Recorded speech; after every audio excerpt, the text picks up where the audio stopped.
एक गांव में करोड़ी मल का अनाज का व्यापार था।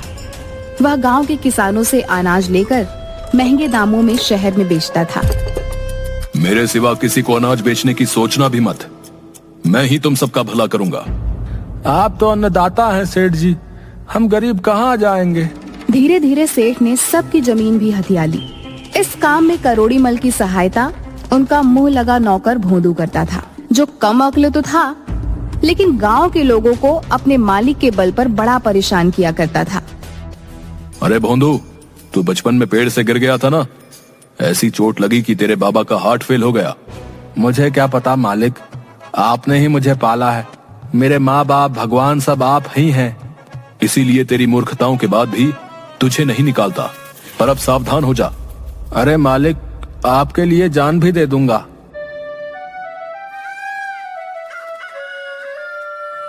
एक दिन करोड़ी मल भोंदू के साथ सामान लेने शहर गया।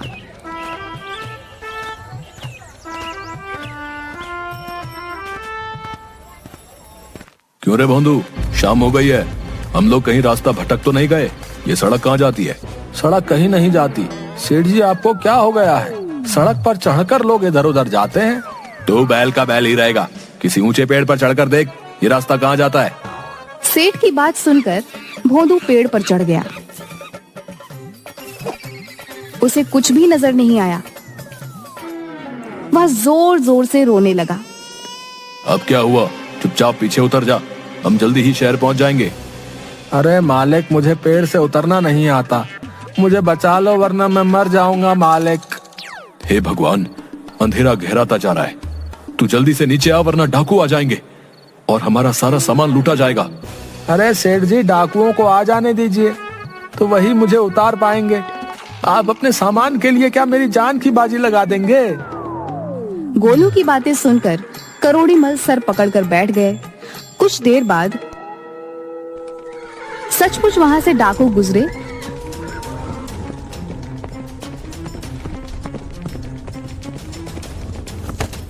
उन्होंने संजीदा राम को पूरी तरह से लूट लिया और भोदू को पेड़ से नीचे उतारकर फेंक दिया।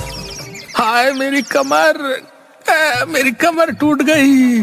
जब उतारना ही था तो धीरे से उतारते। चलिए सेठ जी, जल्दी से चलते हैं, अब डरने की कोई बात नहीं। सेठ अपनी किस्मत को कोसता हुआ वापस अपने घर आ गया।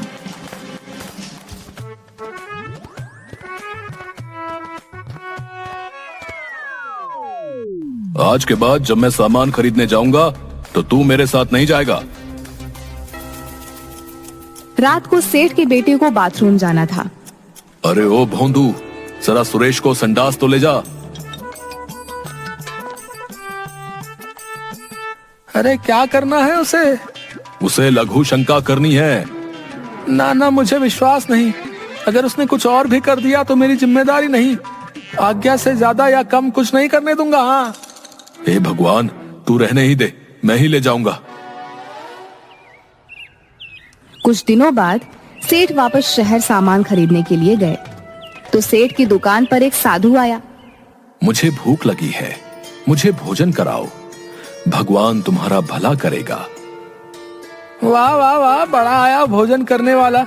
मांग तो ऐसे रहा है जैसे तेरी अम्मा यहाँ खाना बना कर रखती है। चल भाग यहाँ से। भगवान के भक्तों के साथ ऐसा व्यवहार अच्छा नहीं है। तुझे इसका फल मिलेगा।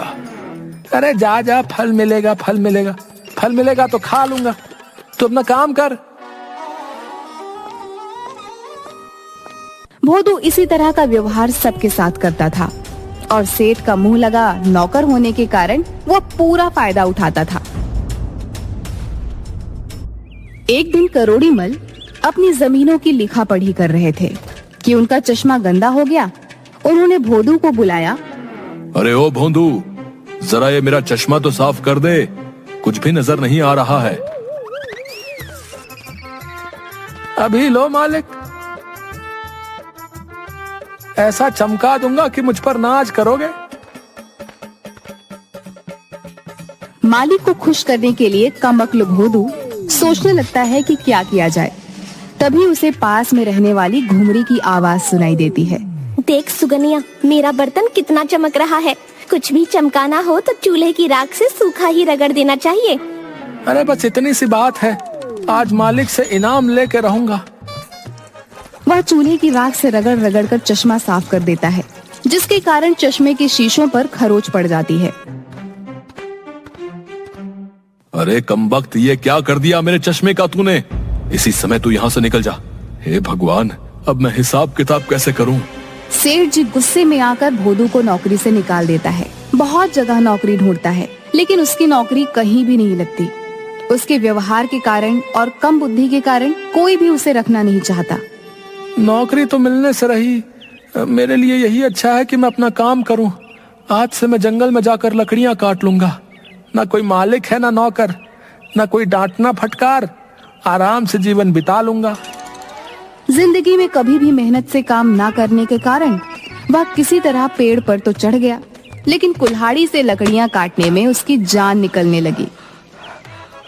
लेकिन वह थोड़ी बहुत लकड़ियां काट कर ले आया और उन्हें बेचकर एक दिन का खाना बना लिया। अगले दिन वह फिर लकड़ियां काटने चला। मुझसे ज्यादा लकड़ियां तो काटी नहीं जाती हैं। ऐसा करता हूँ, पेड़ की सबसे मोटी डाल पर बैठ जाता हूँ, उसी को काट दूंगा। भले ही एक टहनी काटूं, कम से कम ज्यादा लकड़ी तो मिलेगी। वह जिस डाल पर बैठा है उसी डाल को काटने लगता है। तभी वहाँ से एक साधु गुजरता है और उसे इस तरह से डाल काटते हुए देखकर जोर से चिल्लाता है। अरे मूर्ख, पागल तो नहीं हो गया है? जिस डाल पर बैठा है उसी को काट रहा है। मरना चाहता है क्या? अभी नीचे गिरेगा। साधु की बात पूरी होने से पहले डाल टूट जाती है और भोदू सूखे पत्तों के ढेर पर गिर जाता है और मन ही मन सोचने लगता है, लगता है ये साधु बड़ा ही चमत्कारी है। इसे सब कुछ पहले से पता है। मुझे इसके ही पैर पकड़ लेने चाहिए, यही मेरी नैया पार करेगा। अरे भाई, क्या तुम कोई ज्योतिषी हो? तुम्हें मेरे गिरने का पता पहले ही कैसे चल गया? तुम महाज्ञानी हो, जरा दया करके मुझको बताओ कि मेरा भविष्य क्या है। भोदू की इतना कहते ही साधु समझ गया कि भोदू पूरी तरह से मूर्ख है। उसे याद आ गया कि इसी भोदू ने उसके साथ बुरा व्यवहार किया था। वाह प्रभु, आपने इसको सबक सिखाने के लिए मुझे अवसर दे दिया। बिल्कुल सही समझे। मुझे वर्तमान भविष्य सभी का ज्ञान है बच्चा। मेरी दिव्य दृष्टि बताती है कि तुम्हारी मौत तुम्हारा पीछा कर रही है। महाराज, ये आप क्या कह रहे हैं? मुझे कोई तो उपाय बताइए। बिना दान के ज्ञान नहीं दे सकता हूं। तुम मुझे पैसे दो, मैं तुम्हें भविष्य का ज्ञान दूंगा।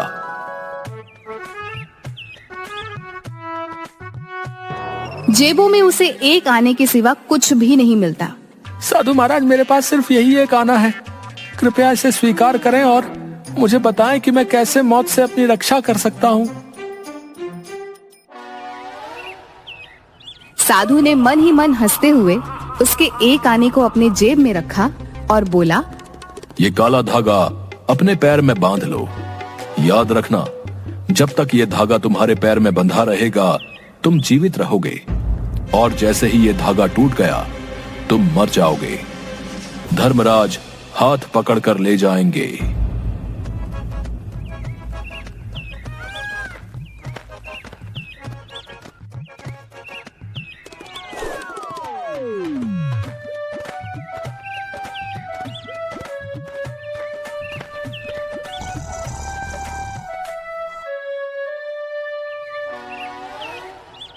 अजी, कुछ पैसे कमा कर लाओ। सुबह से घर में चूल्हा भी नहीं जला है।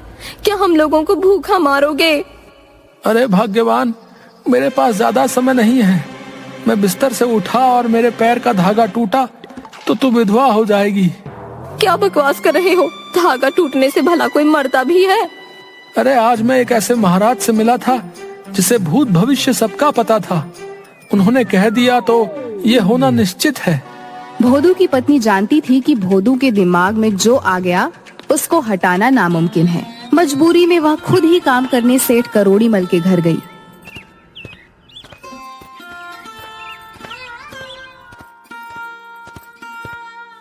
अरे क्या हाल है लाजो? भोंदू ठीक तो है? इतने दिन हो गए, काम मांगने भी नहीं आया। अजय क्या बताऊं, वो तो रोज ही कुछ नए नए नाटक करते हैं। आजकल उन्होंने पैर में एक धागा बांधा हुआ है। कहते हैं अगर धागा टूट गया तो वो मर जाएंगे। चल तू परेशान मत हो, मैं खुद तेरे घर चलता हूँ और उसे खींच कर ले आता हूँ। उस मूर्ख को मेरे सिवा कोई नहीं उठा सकता। करोड़ीमल भोदू के घर पहुंचते हैं। घर में रोना धोना लगा होता है। आइए आइए सेठ साहब, देखिए ना, भोंदू कह रहा है कि वो मर गया है। मैं बर्बाद हो गई, भरी जवानी में मर गया रे। हाय दैया, आप मर गए, अब क्रियाकर्म के पैसे कहाँ से आएंगे? ये क्या बकवास है? चुप रहो तुम। ये सब कैसे हो सकता है? वो तो मेरे सामने ही बैठा हुआ है। अरे भोंदू, तू क्या कर रहा है? सेठ साहब, जंगल में मैं एक बहुत बड़े साधु से मिला था। उसने मुझे पहले ही बता दिया था कि अगर ये काला धागा टूट गया तो मैं मर जाऊंगा। देखो ना, काला धागा टूट गया है। अब धर्मराज हाथ पकड़ कर ले जाएंगे। अरे पागल, जबकि सबके सामने जिंदा बैठा है तो मर कैसे गया? किसी ने तुझे बेवकूफ बनाया है। अब चल और काम कर। मैंने दूसरा चश्मा खरीद लिया है, चल अब उसको चमका दे। ये क्या कह रहे हैं मालिक? हम तो बाबा पर बहुत विश्वास करते हैं। मर गए तो मर गए, अब तो बस मेरे क्रियाकर्म का इंतजाम करिए। बाबा ने कहा था मरने पर धर्मराज हाथ पकड़ कर ले जाएंगे। अरे मरने के बाद तो धर्मराज के कोड़े खाने होंगे। दूसरा, ये सब तुझे जला भी देंगे। जिंदा रहेगा तो मेरे साथ हवेली पर ऐश करेगा। पर धागा तो टूट गया है। रहेगा मूर्ख का मूर्ख। अरे जब तक यमराज लेने आए कुछ और बांध ले, उन्हें कैसे पता चलेगा? अरे ये देख, अपनी कजरी के गले में पड़ी काली रस्सी धागे से ज्यादा मोटी है। पर वो हमारी कजरी को ले गए तो? अरे यमराज हाथ पकड़ के ले जाते हैं, कजरी के हाथ ही नहीं है। बस दोनों बच गए। वाह वाह मालिक, आप हमें बचाए लिए। अरे लाजो, आज से ये रस्सी हमारे गले में बांध दे, हम जी जाएंगे और कजरी भी जिंदा रहेगी। लाजो कजरी की रस्सी भोदू के गले में डाल देती है और करोड़ीमल उसकी मूर्खता पर हंसते हुए रस्सी पकड़कर उसे अपने घर ले जाते हैं। एक गांव में रतन और बिरजू नाम के धनी दो पड़ोसी रहा करते थे। एक दिन की बात है, रतन किसी काम से बाजार जा रहा था कि तभी रास्ते में मुखिया रतन को रोक कर बोला, क्या हालचाल है रतन? आजकल बाजार में बहुत कम दिखाई देते हो। ईश्वर की कृपा है मुखिया जी, काम से फुर्सत ही नहीं मिलती, इसीलिए बाजार आने का समय बहुत कम मिलता है। दरअसल मैं तुम्हारे ही घर पर आ रहा था। अच्छा हुआ तुम मुझे बाजार में ही मिल गए। अब तो आपको मेरे घर पर आना ही पड़ेगा मुखिया जी, काफी दिन हो गए आपको मेरी पत्नी के हाथ का चाय पिए हुए। किसी दिन जरूर आऊंगा। अभी मुझे तुमसे एक जरूरी काम था। हाँ हाँ बोलिए मुखिया जी, क्या काम था? रतन, हमारे गांव में कोई अस्पताल नहीं है और इसलिए हम सब गांव वाले आपस में मिलकर के एक अस्पताल बनवाने जा रहे हैं। ये तो बहुत शुभ काम है मुखिया जी, बताइए मैं इसमें आपकी क्या सहायता कर सकता हूँ? अपनी मर्जी से जितनी तुम्हारी हैसियत हो उतना दान तुम दे दो।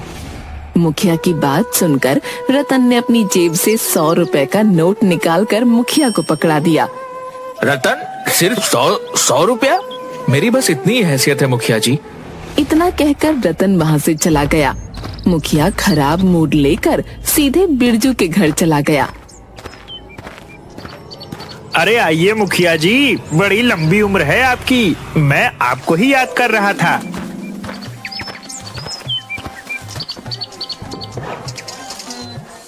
कैसे हो बिरजू? सब कुछ कुशल मंगल तो है ना? ईश्वर की कृपा है मुखिया जी, सब कुछ सही है। और सुनाइए, कैसे आना हुआ? अरे तुमने तो सुना ही होगा कि गांव में एक अस्पताल बन रहा है। हाँ मैंने सुना है और मुझे यह भी पता है कि सभी गांव वाले आपस में मिलकर चंदा दे रहे हैं। इसलिए आपके आने से पहले ही मैंने 10 लाख रुपए का चेक आपके नाम का काट रखा है। क्या बात है बिरजू, मुझे तुमसे यही उम्मीद थी। लेकिन तुमने चेक मेरे नाम क्यों काटा? हॉस्पिटल के नाम ही चेक काट देते। आप हमारे गांव के मुखिया हैं, मुझे आप पर पूरा भरोसा है। एक तुम हो और एक वो तुम्हारा पड़ोसी रतन है। जानते हो उसने अस्पताल को कितना दान दिया है? सिर्फ 100 रुपए। मेरी समझ में नहीं आता कि इतना धन का आखिर वह करेगा क्या। उसने तो कंजूसी की हद ही कर दी। इतना बोलकर मुखिया वहाँ से चला गया। कुछ देर बाद बिरजू संपत के साथ अपने खेत में चला गया। संपत बिरजू से बोला, इस गांव में सबसे ज्यादा दान हॉस्पिटल को आपने दिया है। अब तो हॉस्पिटल का उद्घाटन आपके ही हाथ होगा। जब सबसे अधिक दान मैंने किया है तो फिर उद्घाटन भी मेरे ही हाथ होगा।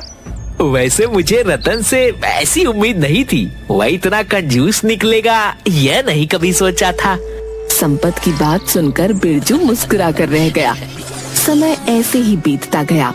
एक दिन की बात है, रतन अपने घर पर अपनी पत्नी के साथ भोजन कर रहा था कि तभी गांव का एक व्यक्ति वहां आ गया। क्या हुआ श्यामलाल चाचा, आप इतने घबराए हुए से क्यों हैं? रतन, मेरी पत्नी बहुत बीमार है। डॉक्टर ने उसका ऑपरेशन बता दिया है और तुम तो मेरी हालत जानते हो। मैं तुमसे यहाँ पर मदद मांगने के लिए आया हूँ। चिंता मत करो श्यामलाल चाचा, ईश्वर पर भरोसा रखो, सब कुछ सही हो जाएगा। मुझे 10,000 की सख्त जरूरत है रतन, और इस पूरे गांव में सिर्फ तुम ही हो जिससे मैं पैसे उधार मांग सकता हूँ। मैं तुम्हारे पैसे बहुत जल्द लौटा दूंगा। मुझे माफ कर दो श्यामलाल चाचा, मेरे पास 10,000 रुपए अभी इस समय नहीं है। इस समय मैं तुम्हारी 2,000 रुपए की मदद कर सकता हूँ। इतना कहकर रतन ने 2,000 रुपए श्यामलाल को पकड़ा दिए। मुझे तुमसे ऐसी उम्मीद नहीं थी रतन। क्या तुम्हें मुझ पर भरोसा नहीं है कि मैं तुम्हारे पैसे लौटाऊंगा? ऐसी बात नहीं है श्याम चाचा, मुझे आप पर पूरा भरोसा है, लेकिन यकीन मानिए मेरे पास इस वक्त सिर्फ 2,000 रुपए ही पड़े हैं जो मैं आपको देने के लिए तैयार हूँ। यह 2,000 भी अपने पास रख लो। जहाँ से मैं बाकी रुपए का इंतजाम करूंगा वहाँ से मैं 2,000 रुपए का भी इंतजाम कर लूंगा। अरे लानत है तुम पर रतन, इतनी धन दौलत होने के बाद भी किसी व्यक्ति की मदद तक नहीं कर सकते। श्यामलाल क्रोधित होता हुआ घर से बाहर निकला। रतन श्यामलाल को आवाज लगाता हुआ घर से बाहर आ गया, मगर श्यामलाल ने उसकी बात नहीं सुनी। तभी रतन की पत्नी भी घर से बाहर निकल कर आ गई। अजी लगता है श्यामलाल चाचा को पैसों की कुछ ज्यादा ही जरूरत होगी। मैंने उन्हें कभी इतने गुस्से में नहीं देखा। क्या मैंने उन्हें पैसे देने से इनकार किया था? मेरे पास सिर्फ इतने ही पैसे पड़े हुए हैं। मेरी समझ में नहीं आता कि आपके पास अच्छी खासी खेती है। हर साल आपकी फसल गांव में सबसे अच्छे दामों में बिकती है। आपके पास से इतना पैसा आखिर जाता कहाँ है? भूलो मत कि हमारे बच्चे गांव से बाहर शहर में पढ़ते हैं। उनकी स्कूल और मेंटेनेंस का खर्चा कितना आता है, और फिर हमारे घर के खर्चे भी कुछ कम नहीं है। इधर श्यामलाल आंखों में आंसू लिए हुए जा रहा था कि तभी रास्ते में उसे गांव का मुखिया मिल गया। अरे क्या बात है श्यामलाल, तुम्हारी आंखों में ये आंसू क्यों? सब कुछ कुशल मंगल तो है।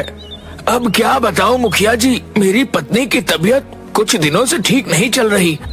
हाँ, इस बात को मैं जानता हूँ। क्या हुआ बोलो? डॉक्टर ने उसका ऑपरेशन बता दिया है मुखिया जी। मुझे इस वक्त 10,000 रुपए की सख्त जरूरत है, और आप तो मेरी हालत जानते हो। मैं बड़ी उम्मीद लेकर रतन के पास 10,000 रुपए उधार मांगने गया था, मगर उसने तुम्हें 10,000 रुपए नहीं दिए होंगे और यही कहा होगा कि उसके पास पैसे नहीं है। हाँ, आपने बिल्कुल सही कहा। आपको कैसे पता? क्योंकि जो व्यक्ति हॉस्पिटल के दान में भी कंजूसी करता हो, उस व्यक्ति के बारे में हम क्या ही कह सकते हैं। अरे वह तो पुण्य का काम करने में भी घबराता है। मुखिया जी, आप ही मेरी कुछ मदद कीजिए। इस गांव में सिर्फ एक ही व्यक्ति है जो तुम्हारी मदद कर सकता है, वह है बिरजू। तुम्हें इसी वक्त बिरजू के पास जाना चाहिए। मुखिया की बात सुनकर श्यामलाल दौड़ता हुआ बिरजू के घर चला गया और उसे अपनी सारी स्थिति बता दी। अरे तो तुम्हें उस कंजूस रतन के पास जाने की क्या आवश्यकता थी श्यामलाल चाचा? तुम सीधे मेरे पास आते। इतना कहकर बिरजू ने 20,000 रुपए की रकम श्यामलाल को पकड़ा दी। लेकिन मुझे सिर्फ 10,000 रुपए की आवश्यकता है। श्यामलाल चाचा, आप बहुत ही भोले हैं। अरे भाई, ऑपरेशन के बाद दवाइयाँ वगैरह में भी बहुत खर्चा आता है। उसका इंतजाम आप कहाँ से करेंगे? इसीलिए ये 20,000 रुपए आप रख लीजिए। मैं तुम्हारे ये पैसे बहुत जल्द लौटा दूंगा बेटा। श्यामलाल चाचा, इन पैसों को लौटाने की कोई आवश्यकता नहीं है। यह पैसे मैंने तुम्हें अपना पिता समझकर दिया है, और एक बेटे को अपने पिता के ऊपर किया गया एहसान कोई एहसान नहीं होता, बल्कि कर्तव्य होता है। श्यामलाल खुश होता हुआ वहाँ से चला गया। इतना बोलपत अपने गोदाम में आ गया कि तभी वहाँ पर संपत दौड़ता हुआ आया। ये क्या बिरजू भाई, मैंने सुना है कि आपने श्यामलाल को 20,000 रुपए दान में दे दिए। वो पूरे गांव में आपकी प्रशंसा के पुल बांध रहा है। अच्छा, तो बात पूरे गांव में भी फैल गई। आखिर उस भिखारी को 20,000 रुपए देने की क्या जरूरत थी? मैं आपसे कब से 5,000 रुपए मांग रहा हूँ, मुझे तो आप दे नहीं रहे। बकवास बंद करो संपत। तुम हर महीने अपनी तनख्वाह ले जाते हो, फिर भी अगर तुम्हें पैसे और चाहिए तो मैंने क्या तुम्हें मना किया है क्या? कुछ दिनों बाद गांव में अस्पताल बनकर तैयार हो गया। मुखिया ने अस्पताल का उद्घाटन करने के लिए बिरजू को ही बुलवाया था। सारे गांव वाले अस्पताल के सामने एकत्रित थे। तभी बिरजू की नजर रतन पर पड़ी। अरे रतन, तुम भी अस्पताल को देखने के लिए आए हो? यूं भीड़ में क्यों खड़े हो? रतन भीड़ से निकलकर बिरजू के सामने आकर खड़ा हो गया। रतन, तुम यहाँ क्यों आ गए? कभी तुम्हें ऐसा तो नहीं लग रहा है कि हमारा अस्पताल का उद्घाटन तुम्हारे ही हाथों करवाने का इरादा है? नहीं मुखिया जी, मुझे उद्घाटन करने का कोई शौक भी नहीं है। मैं तो बस ये चाहता हूँ कि गांव में अस्पताल जल्दी शुरू हो जाए, ताकि गांव वालों को परेशानी ना हो। हाँ हाँ पता है, इसीलिए तुमने चंदे में केवल 100 रुपए दिए थे। मुखिया जी, ये बताइए कि अब क्या देरी है? अरे बस डॉक्टरों की टीम यहाँ पर पहुँचने वाली होगी। मुखिया ने इतना कहा ही था कि तभी डॉक्टरों की टीम वहां पहुंच गई।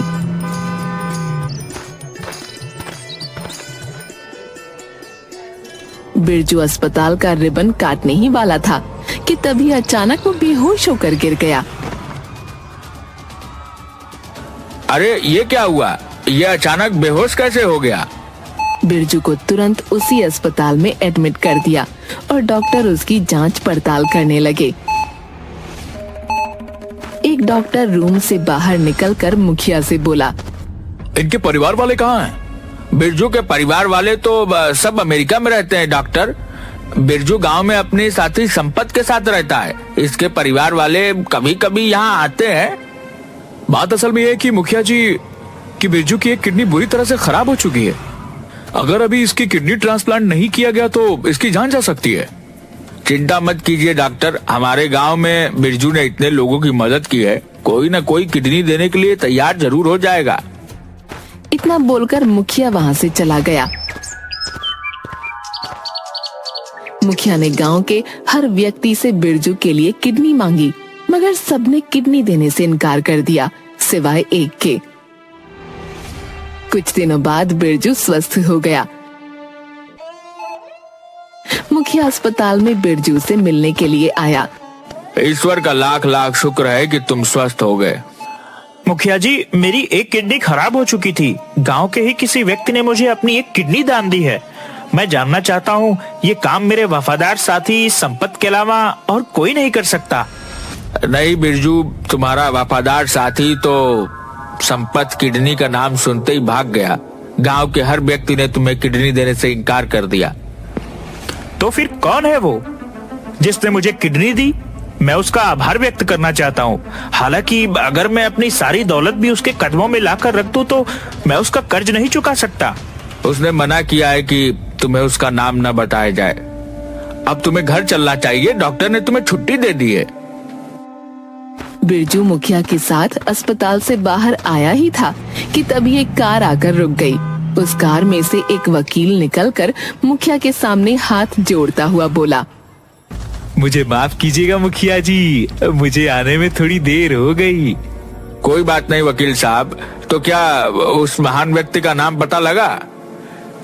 इस फाइल में उस व्यक्ति का नाम और फोटो मौजूद है जिसने अस्पताल के लिए यह पूरी जमीन 2 करोड़ में खरीद कर दान दी है।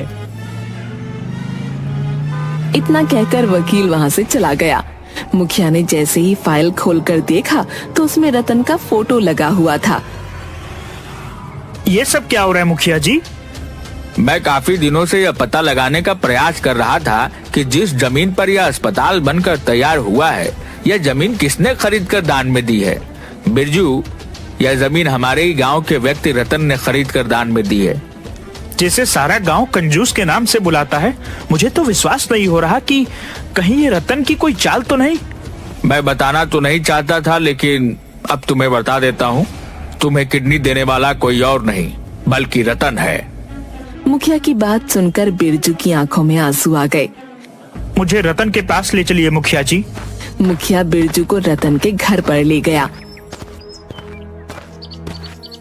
बिरजू हाथ जोड़ता हुआ रतन से बोला, मुझे माफ कर दो, मैंने तुम्हें कितना गलत समझा। तुमने आखिर बताया क्यों नहीं? तुमने अस्पताल के लिए 2 करोड़ की जमीन खरीद कर दान दी है, और ये जानने के बावजूद मैं कितना गलत हूँ, तुमने मेरा जीवन बचाने के लिए अपनी किडनी तक दान कर दी। सच्चा दान वह नहीं होता बिरजू जो बताकर या दिखाकर किया जाए। सच्चा दान वह होता है जो छुपा कर किया जाए। सच्चा दान वह होता है जिससे किसी का जीवन सफल हो सके। मैं कितना गलत हूँ मुखिया जी। मैं अब तक लोगों को धोखा देता आया हूँ। मैंने अस्पताल में दान भी दिखावे के लिए किया था। सच यह है कि मैं 2 नंबर का काम भी करता था। मैं अपने आप को कानून के हवाले कर दूंगा और अपने पापों का प्रायश्चित करूंगा।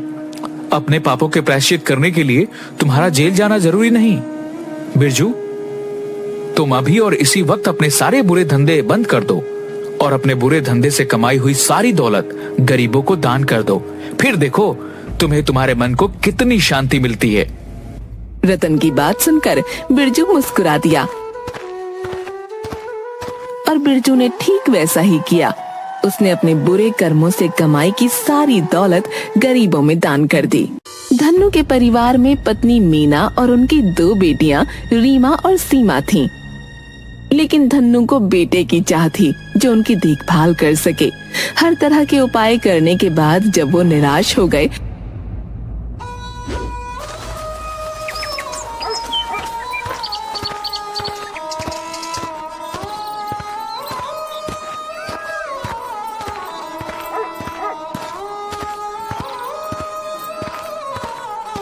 साधु ने उन्हें सलाह दी।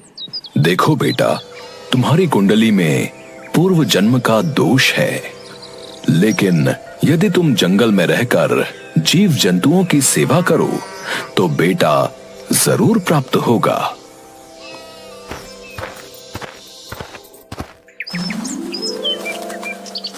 साधु की बात मानकर धन्नू अपने परिवार के साथ गांव से दूर अकेले जंगल में रहने लगा।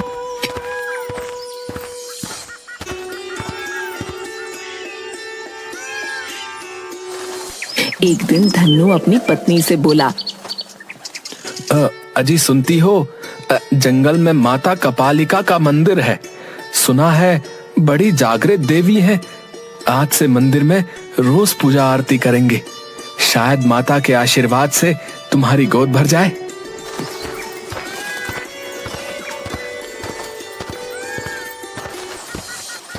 इसके बाद दोनों माता कपालिका के मंदिर में सुबह शाम पूजा आरती आदि करते और माता से बेटे की दुआ मांगा करते। पर कई बरस बीत जाने के बाद भी उन्हें पुत्र की प्राप्ति नहीं हुई। एक दिन मंदिर में एक घायल हिरण आया।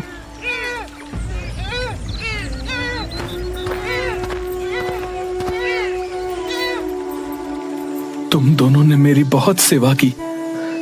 जीवों की सेवा और माँ की पूजा ही मेरा धर्म है।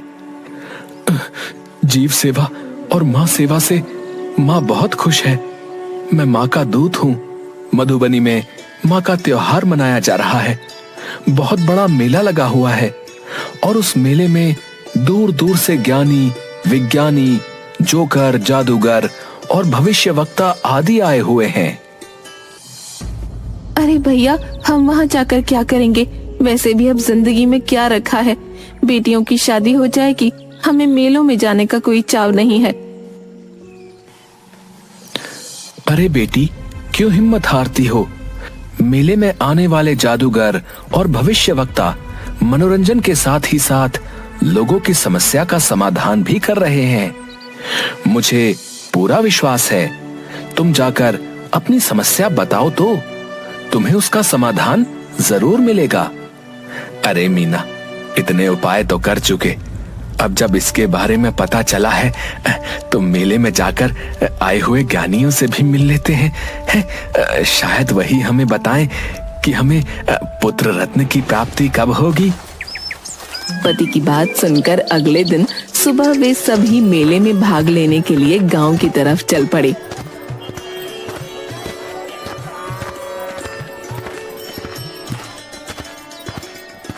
रास्ते में खाने के लिए धन्नू की पत्नी ने कुछ रोटियां और अचार एक पोटली में बांधकर रख लिया था। कुछ घंटों के बाद ही उन्हें भूख लगने लगी। माँ, बहुत जोर से भूख लगी है। हाँ पिताजी, इस घने पीपल के पेड़ के नीचे बैठकर क्यों ना आराम भी कर ले और खाना भी खा ले। वो सब घने पीपल के पेड़ के नीचे बैठकर खाना खाने लगे।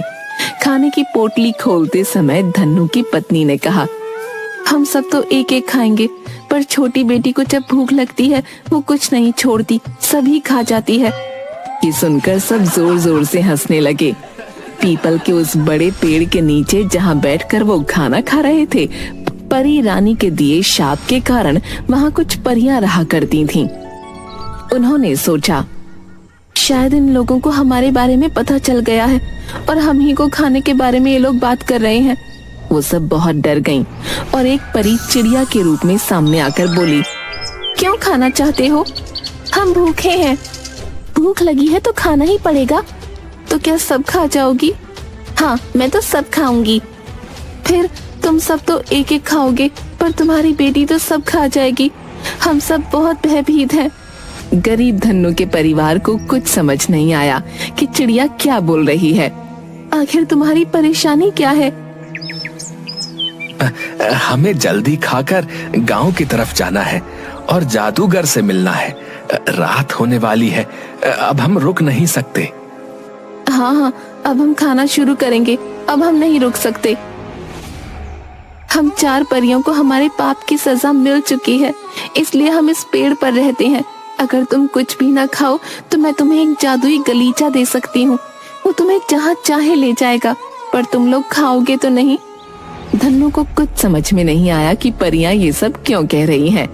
फिर भी उसने परियों से कहा, ठीक है, तुम वो जादुई गलीचा हमें दे दो, हम नहीं खाएंगे। परियां अपने असली रूप में आईं और सुनहरे रंग का खूबसूरत गलीचा परिवार को दे दिया और गायब हो गईं। सबने चुपचाप गलीचे पर बैठकर खाना खाया और गलीचा लेकर चल दिए मधुबनी की ओर। पिताजी, गलीचा होते हुए भी भला हम पैदल क्यों जा रहे हैं? पता नहीं ये गलीचा सच्चा है या झूठा है। पिताजी, क्यों ना इस गलीचे की परीक्षा की जाए? और सब गलीचे पर बैठ गए और उन्होंने गलीचे से कहा, गलीचे, हमें मधुबनी गांव पहुंचा दो। ये कहने की देर थी कि गलीचा उड़ चला।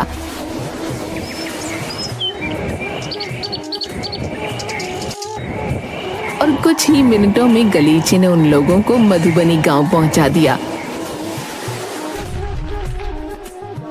इतनी जल्दी मधुबनी पहुंचकर वे सब बहुत खुश हुए और उन्हें ये भी विश्वास हो गया कि गलीचा सचमुच ही जादुई है। अरे देखिए तो, गांव में तरह तरह के लोग अपनी अपनी कलाएं दिखा रहे हैं। राज नर्तकी भी आई हुई है। अरे भाग्यवान, हमें इन सब से क्या काम? हमें तो पुत्र रत्न चाहिए। तरह तरह की रंग बिरंगी रोशनी, झूले और विभिन्न प्रकार के लोगों की दुकानें देखते देखते सबसे आखिर में उन्हें जादूगर सोनकर की डरावनी झोपड़ी दिखी। ये काले रंग की थी, जिस पर तरह तरह के रंग बिरंगे नाग बने हुए थे और छोटे छोटे दिए इसके आसपास जल रहे थे। झोपड़ी दिखने में बहुत ही डरावनी लग रही थी। डरो नहीं, यही जादूगर सोनकर है। यही हमारी समस्याओं का समाधान करेगा। हिम्मत से काम लो, झोपड़ी के अंदर चलो। जादूगर सोनकर झोपड़ी के अंदर जानवरों की हड्डियों के साथ हवन कर रहा था। उसके माथे पर लाल रंग का एक बड़ा टीका था और बदन पर लाल रंग की धोती, गले में हड्डियों की माला। बोलो धन्नु, क्या चाहते हो? अपना नाम सुनकर धन्नु हैरान हो गया और बोला, आपकी जय हो महाराज। आप भला मेरा नाम कैसे जानते हैं? अब तो मुझे पूरा विश्वास हो गया है कि आप सर्वज्ञाता हैं। आपको तो मेरी समस्या का भी पता ही होगा। दया करके मुझे समाधान दीजिए। अगर तुम मुझे अपनी दोनों बेटियों में से एक बेटी दे दो तो मैं तुम्हें पुत्र होने का वरदान दे दूंगा। धन्नु ये सुनकर बहुत सोच में पड़ गया, क्योंकि वो अपनी दोनों बेटियों को बहुत प्यार करता था। लेकिन उसकी बेटियां ये सब सुन रही थीं और उन्हें पता था कि उनके माता पिता बेटे की चाह में बहुत परेशान हैं। महाराज, मैं आपकी सेवा में आने को तैयार हूँ। नहीं महाराज, रीमा दीदी को माँ बाप की रक्षा के लिए माँ बाप के पास रहना जरूरी है। मैं आपके पास आने को तैयार हूँ। आप पिताजी को पुत्र का वरदान दीजिए। अपनी बेटियों की बात सुनकर धन्नु को ये समझ में आ गया कि उसकी बेटियां भी बेटों के समान ही उसकी रक्षा करने के लिए तत्पर हैं, और उसने बेटा पाने का विचार त्याग दिया। महाराज, आप महान हैं, बहुत दयालु हैं, किंतु मैं पिता हूँ और मैं अपनी बेटियों के बदले बेटे का वरदान नहीं लेना चाहता। मैं अपनी बेटियों के साथ ही खुश हूँ। पर जादूगर सोनकर एक बहुत ही खतरनाक व्यक्ति था। उसने कहा, तुम्हें बेटा चाहिए या नहीं, किंतु तुम्हें अब अपनी बेटियों का दान करके ही जाना होगा। ठीक है महाराज, मैं आपको सिर्फ अपनी बेटियां ही नहीं बल्कि अपने पूरे परिवार का दान करता हूँ और ताउम्र आपकी सेवा करूंगा। किंतु मुझे कुछ समय दे दीजिए ताकि मैं अपने बच्चों को ये मेला दिखा सकूं और उसके बाद मैं वापस आकर आपकी झोपड़ी में परिवार के साथ आ जाऊंगा। यह अकेला और कमजोर व्यक्ति भला कैसे भाग पाएगा और मुझसे कैसे बच पाएगा? उसने धन्नु के परिवार को मेला देखने की इजाजत दे दी। सोनकर की झोपड़ी से बाहर आते ही परिवार ने कुछ दूर जाकर तुरंत जादुई गलीचा निकाला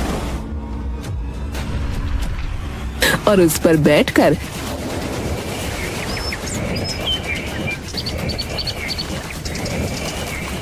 सीधे परियों के पास पहुंचे और उन्होंने परियों को अपने साथ हुई पूरी घटना बताई। परियों से प्रार्थना की, परियों, अगर आप हमें उस जादूगर से बचा पाए तो। परियों ने धन्नु को एक जादुई फल दिया और बोली, जाओ, जादूगर बहुत शक्तिशाली है, तुम्हें उसके पास तो जाना ही पड़ेगा। पर ये फल अगर तुमने जादूगर को खिला दिया तो जादूगर अपना पूरा जादू भूल जाएगा और ये भी भूल जाएगा कि वो तुमको जानता है। तुम इस जादुई गलीचे पर बैठकर वापस अपने घर चले जाना और ये गलीचा हमेशा अपने पास रखना। अगले दिन सुबह ही धन्नु जादुई फल अपने हाथों में ले गलीचे पर बैठकर मधुबनी गांव पहुंचा।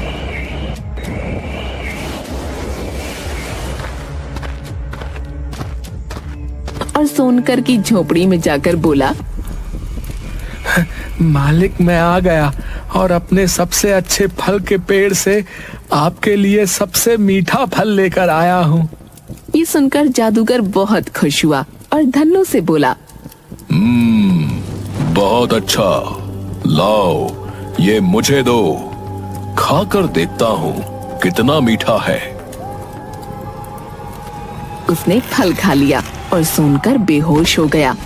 धन्नु परियों के कहे अनुसार गलीचे पर बैठकर वापस अपने घर चला गया। घर पहुंचकर उसने देखा रीमा तो वहीं रह गई। जादूगर होश में आ गया। उसे कुछ भी समझ नहीं आ रहा था कि वो क्या कर सकता है। काश धन्नु की बेटी मेरे साथ रहती तो बहुत अच्छा होता। अरे तुम वहां? मुझे तुम बहुत उदास लग रही हो। हाँ देखो ना, मैं तुम्हारे पास भी आ गई, लेकिन फिर भी तुमने मेरे माता पिता को पुत्र होने के लिए आशीर्वाद नहीं दिया। तुम चिंता मत करो, जल्दी ही तुम्हारे माता पिता को एक अच्छा सा बेटा पैदा होगा। लेकिन तुम मेरा साथ मत छोड़ना। मैं यहाँ क्या करूँ, मुझे कोई काम नहीं। माँ पिताजी भी चले गए। मुझे तो ऐसा लगता है कि कोई मुझे साथ में नहीं रख सकता। लेकिन तुम्हें मेरे साथ चलना होगा। मैं तुम्हें एक जादूगरनी बनाऊंगा और मेरे बुढ़ापे में तुम ही मेरी देखरेख करोगी, समझी? हाँ, क्यों नहीं, मैं बिल्कुल तैयार हूँ। मेरे माँ बाप ने मुझे यहाँ छोड़ दिया, लेकिन आपने मुझे सहारा दिया है। अब आप ही मेरे मालिक हैं। रीमा की बात सुनकर जादूगर बहुत खुश हुआ और रीमा को लेकर वहाँ से चला गया।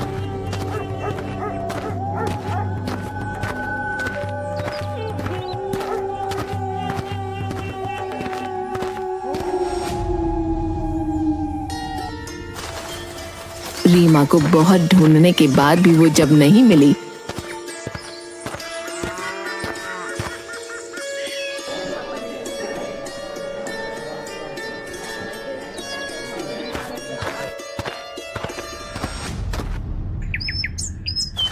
कुछ दिन बाद धन्नु के यहाँ पुत्र का जन्म हुआ। लेकिन रीमा के गम में धन्नु और उसकी पत्नी ने दम तोड़ दिया।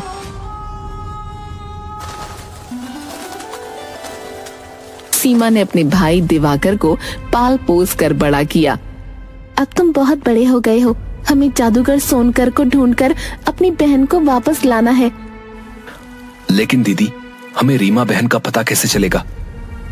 इतने सालों से मैंने महर्षि महुआ की रात दिन सेवा की है और उनकी समाधि टूटने पर वो हमें अपनी दिव्य दृष्टि से रीमा का पता बताएंगे।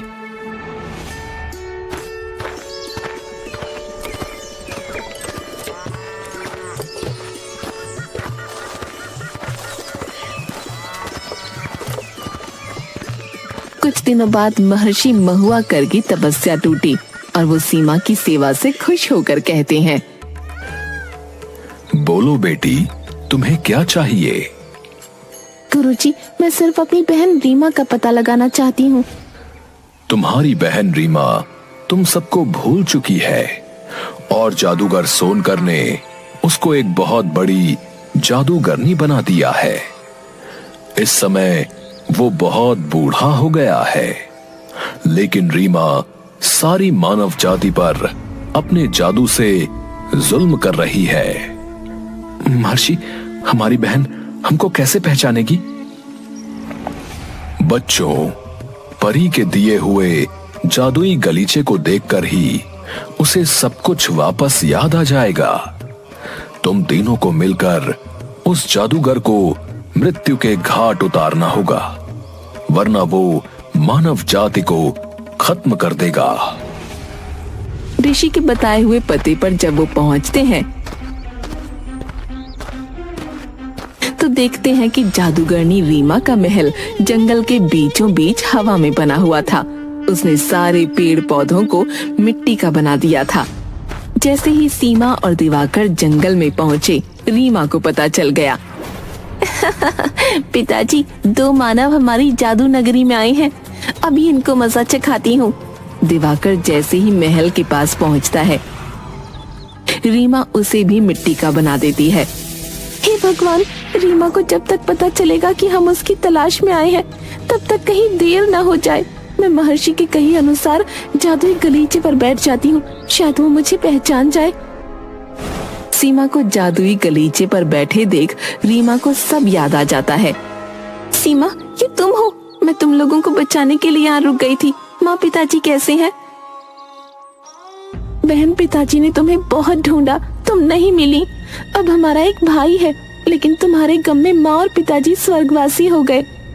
भाई, वो हमारा भाई है, लेकिन जादूगर उसकी बलि देने जा रहा है कल, क्योंकि कल उसका जन्मदिन है और ये आखिरी बलि देते ही वो अमर हो जाएगा। नहीं नहीं, उसे बचा लो बहन, दिवाकर को बचा लो। तुम मेरी जादुई छड़ी लेकर सुमेरु पर्वत पर चली जाओ। वहाँ एक मोर तुम्हें नाचता हुआ मिलेगा, उसका एक पंख तोड़कर जला देना। ऐसा करते ही जादूगर के जादू से सब मुक्त हो जाएंगे, वो साधारण आदमी बन जाएगा। तब तक मैं भाई की रक्षा करूंगी।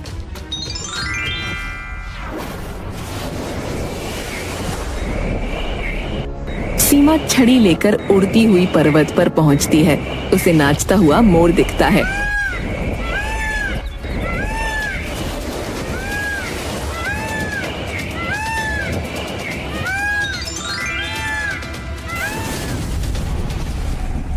पिताजी, आज मैं आपको ये शरबत पिलाना चाहती हूँ। पहले बलि चढ़ा के मानव का खून पीऊंगा, फिर शरबत। तू मुझे मूर्ख नहीं बना सकती पगली। वो तेरा भाई है, तू मुझसे बदला लेना चाहती है। ये देख, तेरी बहन मेरे पास है। तभी अचानक महल की सभी चीजों से जादू उतरने लगता है। जवान जादूगर भी बूढ़ा नजर आने लगता है। मैंने तो आपको मूर्ख बना दिया पिताजी। आप क्या समझते हैं, मुझे पता था कि आप ये जान जाएंगे कि मुझे सब याद आ गया है। आप जिसे मेरी बहन समझकर पकड़कर यहाँ ले आए हैं, वो मेरी जादुई शक्ति है। मेरी बहन ने तो अपना काम कर दिया। ये देखिए, आप अपने असली रूप में आ गए। अब मरने को तैयार हो जाइए। अब आपके अंदर कोई भी जादुई शक्ति बाकी नहीं है। बहन, मेरे होते हुए तुम्हें ये करने की कोई जरूरत नहीं। माता और पिताजी का बदला इस जादूगर से मैं लूंगा। रीमा दिवाकर को गले से लगा लेती है और उसके हाथों में एक जादुई तलवार दे देती है। तभी जादुई गलीचे पर बैठकर सीमा भी वहां आ जाती है और जादुई गलीचा दिवाकर को दे देती है। जादूगर जादू की शक्ति से उड़ने लगता है। दिवाकर, जादुई गलीचे पर बैठकर इस पापी का अंत कर दो। और दिवाकर जादुई गलीचे पर बैठकर उसका पीछा करता है। अब मुझसे नहीं बच पाओगे तुम दुष्ट। मरने के लिए तैयार हो जाओ। नहीं। और अंत में जादुई तलवार से उसका सर काट देता है। जादूगर का अंत होते ही सभी मुक्त हो जाते हैं। रीमा, सीमा अपने भाई दिवाकर के साथ खुशी खुशी अपना जीवन बिताने लगते हैं और जादुई गलीचे को हमेशा अपने साथ रखते हैं। एक गांव में मोतीलाल नाम का आदमी रहता था। मोतीलाल के पास एक भैंसा था जिसे वह बहुत प्यार करता था। इस पूरे गांव में मेरे भैंसे जितना मजबूत और बलवान किसी का भैंसा नहीं। अजी, आप सुबह से शाम तक सिर्फ भैंसा भैंसा ही करते हो। एक काम करती हूँ, मैं वापस अपने मायके चली जाती हूँ। आप रहना अपने भैंसे के साथ। अरे अरे फूलवती, इतना क्यों गुस्सा होती हो? माना कि जितना मैं अपने भैंसे से प्यार करता हूँ उतना तुमसे नहीं, मगर इसका मतलब ये थोड़े ही है कि तुम मुझे छोड़कर चली जाओगी। फिर से भैंसे की बात? सुनिए जी, मैं चली बाजार, आप बैठे रहिए अपने भैंसे के साथ। फूलवती गुस्सा होकर वहाँ से चली जाती है।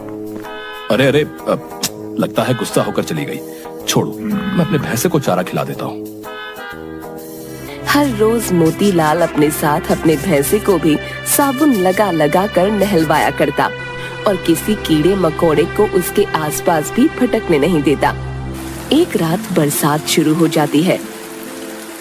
अरे ये बरसात कहाँ से आ गई? मैं अपने भैंसे को अकेले कैसे छोड़ सकता हूँ? कहीं पानी अंदर ना आ जाए। मोतीलाल वहीं पास में अपनी खटिया लगा लेता है। अजी चलिए ना, अब क्या पूरी रात यहाँ अपने भैंसे के साथ बिताने की सोची है आपने? हाँ फुलवती, तुम सही कहती हो। तुम जाओ और आराम से सो जाओ। आज मैं यहीं रहकर इसकी रखवाली करूंगा। लगता है ये भैंसा मुझे इस घर में नहीं रहने देगा। अब बस करो जी, आपका भैंसा इतना मोटा तगड़ा है, खुद को संभाल सकता है। फूलवती, मेरे भैंसे के बारे में एक गलत लफ्ज नहीं सुनूंगा मैं। तुम जाओ यहाँ से, मैं इसके साथ ही रहूंगा। ठीक है जी, जाओ, जो करना है करो। अगली सुबह वापस मोतीलाल अपने भैंसे की साफ सफाई में लग जाता है। गांव में सभी लोग मोतीलाल का बहुत मजाक उड़ाते थे। बेचारा मोतीलाल सुबह से शाम तक अपने भैंसे के पीछे दौड़ता रहता है। ऐसा लगता है पिछले जन्म का प्यार हो। एकदम सही भाई। भैंसे के साथ रहते रहते मोतीलाल भी एक दिन भैंसा ना बन जाए। वो सब छोड़ो, सोचो बेचारी पत्नी का क्या होता होगा। उसे तो ऐसा लगता होगा जैसे उसकी सौतन आ गई घर में। अरे भाई, ये तो भैंसा है, भैंसिया रहती तब लगता सौतन आ गई। थोड़े से बच गया मोतीलाल। हाँ।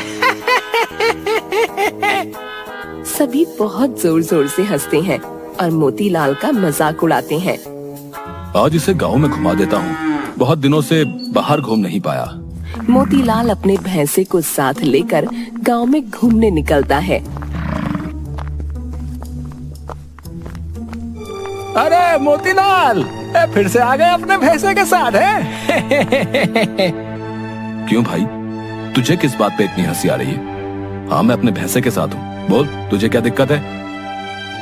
अरे भाई तो रहो ना, है? मुझे क्या है, मैं तो बस ऐसे ही बोल रहा था। हाँ तो जाओ और अपना काम करो। शायद वही कर रहा। अच्छा गुस्सा मत हो, मैं जा रहा हूँ। ओके। गांव में किसी के पास कोई काम नहीं बच गया है। जिसे देखो बगुले की तरह नजर गड़ाए बैठा है मेरे भैंसे पर। मोतीलाल घर वापस आता है। अजी सुनिए, छोड़िए अपने भैंसे को और मेरी बात सुनिए। हाँ बोलो, क्या बात है? जानते हो चंद्रमुखी चाची के बारे में? नहीं, क्या हुआ उन्हें? बिस्तर पकड़ लिया है उन्होंने, लगता है अंतिम दिनों में है। आप जाइए और जाकर मिलकर आइए, वरना सभी क्या बोलेंगे। क्या? मगर मैं चला जाऊंगा तो मेरे भैंसे का ख्याल कौन रखेगा? बताओ तो जरा। हे ईश्वर, जरा सद्बुद्धि दो इन्हें। चाची बीमार पड़ी है, एक बार मिलकर आने की जगह इस भैंसे के बारे में सोच रहे हैं। फूलवती, कई बार कह दिया है मैंने, मेरे भैंसे पर अपनी खुन्नस ना निकाला करो। मैं उसे भी अपने साथ लेकर जाऊंगा। वाह जी वाह, हाथी जितना मोटा तगड़ा भैंसा लेकर चाची जी से मिलने जाएंगे? अरे इसे छोड़ दीजिए यहीं कुछ दिन, मैं देखभाल कर लूंगी। आपसे शादी की है तो इसे भी झेलना ही पड़ेगा। नहीं नहीं फूलवती, तुम पर भरोसा नहीं है। मैं इसे अपने साथ लेकर ही जाऊंगा। अरे आप बात क्यों नहीं समझते? मैं हूँ ना, मैं रख लूंगी इसका ख्याल। आप बस चिंता मुक्त होकर जाइए। दिल पर पत्थर रखकर मोतीलाल यह बात मान जाता है और अगले ही दिन चाची जी से मिलने निकल पड़ता है। अब इस भैंसे का ख्याल भी रखना होगा। फूलवती चारा डालकर चली जाती है, लेकिन भैंसा चारा नहीं खाता। अरे अभी तक इसने चारा नहीं खाया, खा ले चुपचाप, मुझे परेशान मत कर। कई घंटे बीत जाते हैं मगर भैंसा चारा नहीं खाता। अच्छा याद आया, इसे तो हाथ से खिलाना पड़ता है। चलो ये भी कर दूं। फूलवती हाथ से भैंसे को खाना खिलाती है। भैंसे का ख्याल रख रख कर फूलवती परेशान हो जाती है। इतना ध्यान तो मैं खुद का भी नहीं रखती जितना इस भैंसे का रखना पड़ रहा है। ऐसा लग रहा है जैसे मैंने इसी भैंसे से शादी की है। फूलवती भैंसे को चारा खिलाकर अपने काम में लग जाती है। तभी एक आदमी आता है। नमस्ते भाभी जी, मेरा नाम मूलचंद है, मैं पड़ोस के गांव से आया हूँ। हाँ जी बोलिए, क्या बात है? मैं इस भैंसा को खरीदना चाहता हूँ, इसके लिए आपको मैं लाखों रुपए दूंगा। क्या सच में? हाँ, अगर आप चाहती हो तो बताइए। फूलवती सोचती है, इस भैंसे की कीमत लाखों में है। बाप रे, मैं तो इसे कोई काम का ही नहीं समझती थी। क्या हुआ भाभी जी, बोलिए। फूलवती सोचती है, वैसे भी इस भैंसे से तो मैं परेशान हो ही चुकी हूँ, बेच ही देती हूँ और लाखों रुपए देखकर तो वो भी खुश हो जाएंगे और मुझे कुछ भी नहीं बोलेंगे। फूलवती भैंसे को अपने साथ लेकर आती है। जी भैया, ले जाइए इसे और मुझे पैसे दे दीजिए। मूलचंद फूलवती को पैसे दे देता है और भैंसे को अपने साथ लेकर चला जाता है। फूलवती बार बार पैसों को गिनती है और बहुत खुश हो जाती है। वाह क्या बात है, इस भैंसे ने तो मुझे अमीर बना दिया। एक हार तो इससे बनवा ही लूंगी। कुछ दिनों बाद मोतीलाल घर वापस आता है।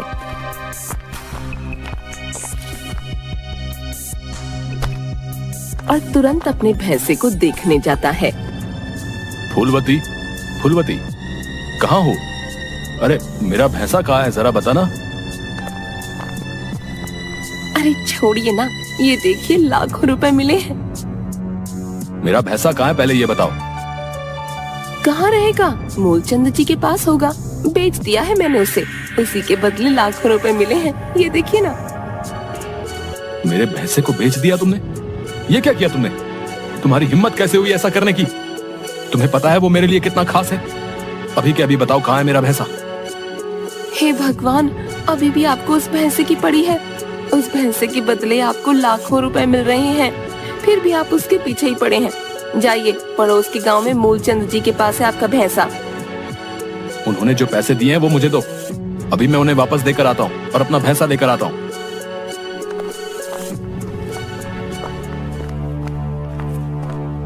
फूलवती सारे पैसे मोतीलाल को वापस देती है। मोतीलाल पड़ोस के गांव में आता है और मूलचंद को ढूंढता है। आप अपने पैसे वापस ले लीजिए और मुझे मेरा भैंसा वापस कर दीजिए। मेरी पत्नी से गलती हो गई। अजीब लोग हैं, पहले तो मान गए फिर वापस मांग रहे हैं। ऐसा नहीं होता। नहीं, कृपया मुझे मेरा भैंसा वापस कर दीजिए। ये लीजिए आपके पैसे। लाओ भाई, 2 पैसे और ले जाओ अपना भैंसा।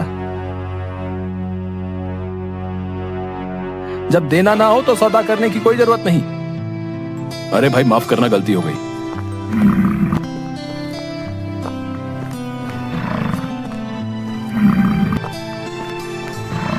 कैसा है तू? सब ठीक तो है ना? मुझे माफ कर दे, मुझसे गलती हो गई। मैं तुझे अकेला छोड़कर चला गया था। आ गया ये फिर से हमारे घर। फूलवती, ऐसी गलती कभी वापस मत करना, वरना मुझसे बुरा कोई नहीं होगा। जाओ जी, रहो इसके साथ ही। मुझे कोई मतलब नहीं आपके भैंसे से। चल, आज मैं तुझे बाहर घुमा कर लाता हूँ। फूलवती सामान लाने बाजार चली जाती है। यहाँ तो बहुत हरी हरी घास है, यहीं से बांध देता हूँ, थोड़ी देर खा लेगा। एक मैदान में मोतीलाल भैंसे को खूंटे से बांध देता है और बैठ जाता है। अचानक उसकी आंख लग जाती है। इधर फूलवती बाजार से सामान खरीद कर आ रही थी, तभी कुछ चोर उसका सामान लेकर भागने लगते हैं। चोर चोर पकड़ो को इन्हें। भैंसा ये देख लेता है और खूंटा तोड़कर उन चोरों के पीछे भागने लगता है। भैंसे के डर से चोर सारा सामान फेंक कर भाग जाते हैं। वाह, आज तो तूने कमाल कर दिया। मेरा सारा सामान चोरी होने से बचा लिया। मैं बेकार ही तुम्हें निकम्मा समझती थी। अब फूलवती को भी भैंसे से प्यार होने लगा और उसके साथ उसने बुरा बर्ताव करना बंद कर दिया। अजी, माफ कीजिएगा, मैं तो बहुत मूर्ख थी जो इसे बुरा भला कहती थी। फूलवती की बात सुन मोतीलाल बहुत खुश हो जाता है। गांव में घोषणा होती है कि कुछ ही दिनों में दौड़ प्रतियोगिता होने वाली है। जिसे भाग लेना है वह अपना नाम लिखवा सकता है। दौड़ प्रतियोगिता वाले दिन सभी गांव वाले दौड़ देखने आते हैं। मोतीलाल फूलवती अपने भैंसे के साथ दौड़ देखने आते हैं। वाह, आज तो दौड़ प्रतियोगिता देखकर मजा आ जाएगा। मोतीलाल वहीं पास खड़ा होकर दौड़ प्रतियोगिता देख रहा था। तभी उसे एक बात सूझती है। इंसानों की दौड़ हो सकती है, फिर जानवरों की दौड़ क्यों नहीं? मेरा भैंसा तो बहुत तेज दौड़ता है, गांव के सभी भैंसों को हरा देगा। क्यों ना भैंसों की दौड़ करवाई जाए।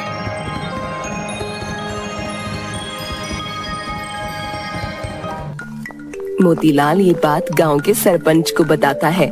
गांव के सरपंच को योजना अच्छी लगती है। सरपंच जी, हम सभी को टिकट भी दे सकते हैं और उनसे पैसे भी ले सकते हैं, इससे अच्छी कमाई होगी। सरपंच अगले ही दिन गांव में घोषणा करवा देता है, भैंसों की दौड़ प्रतियोगिता होने वाली है।